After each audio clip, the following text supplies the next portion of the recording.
রাত প্রায় 8:30। পূর্ব বর্ধমানের কাটোয়ায় রাজুয়া গ্রামের বেশিরভাগ বাড়িতেই চলছে রাতের খাওয়া দাওয়া। ঘুটঘুটে অন্ধকার।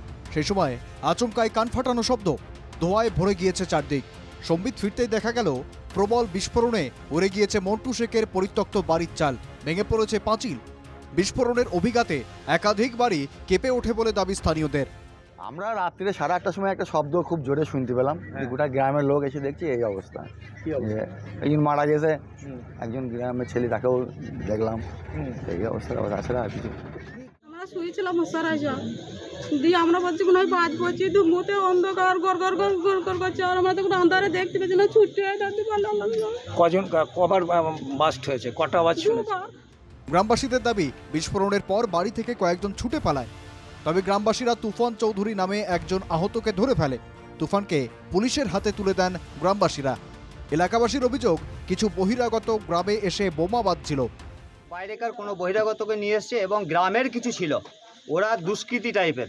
হ্যাঁ, ওরা সেই বোম বাস্ট বাঁধতে যেয়ে বা পরিকল্পনা যাই কিছু করতে গেছিলো, বাঁধতে যেয়ে ওরা নিজে নিজে একজন স্পট ডেড হয়ে যায়, একজন আহত হয় এবং 4-5 জন ছুটে পালিয়ে যায়।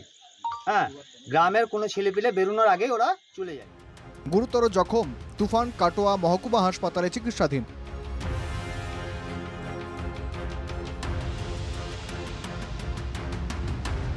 রাজুয়া গ্রামে বিস্ফোরণের ঘটনায় বরকত শেখ নামে এক ব্যক্তির প্রাণ গিয়েছে। নিহতের বাড়ি বীরভূমের নারুর থানার শেয়ালা গ্রামে। নিহতের স্ত্রীর দাবি, শুক্রবার সন্ধ্যায় মহরম খেলতে যাওয়ার নাম করে বাড়ি থেকে বেরিয়েছিল বরকত। একই সঙ্গে পুলিশের বিরুদ্ধে অশালীন আচরণের অভিযোগ করেছে নিহতের স্ত্রী। তো মহরম খেলার জন্যই বেরিয়ে গেছে, তাহলে আমাকে যখন বলে যাবে তাহলে আমি সেটা জানবো। আমাকে বলে যায়নি তো আমি কি করে জানবো? পুলিশ এসে বলছে যে ওই কুত্তা ইয়ে হয়েছে, সেই গেছে। আবার এসে সেই জুবান করছে, কাঁচা কাঁচা ভাষা। আমাকে এসে যা তার যা ভাষা করছে, আমার শ্বশুরকে করছে, শাশুড়িকে এসে করছে। রাজুয়া গ্রামে বিস্ফোরণের ঘটনায় খোকন মণ্ডল নামে একজনকে আটক করেছে পুলিশ। তবে ধৃতের মায়ের দাবি, ঘটনার সময় তার ছেলে গ্রামেই ছিল না। ছেলে ছিল না? না, আমার ছেলে ছিল না। তাহলে পুলিশ কেন নিয়ে গেল? আমার ছেলে সিম বেচতে গেল। রাজুয়া গ্রামে মন্টু শেখের পরিত্যক্ত বাড়িতে তৈরি হচ্ছিল বোমা। কে বা কারা এবং কেন বোমা তৈরি করছিল তার তদন্ত শুরু করেছে পুলিশ।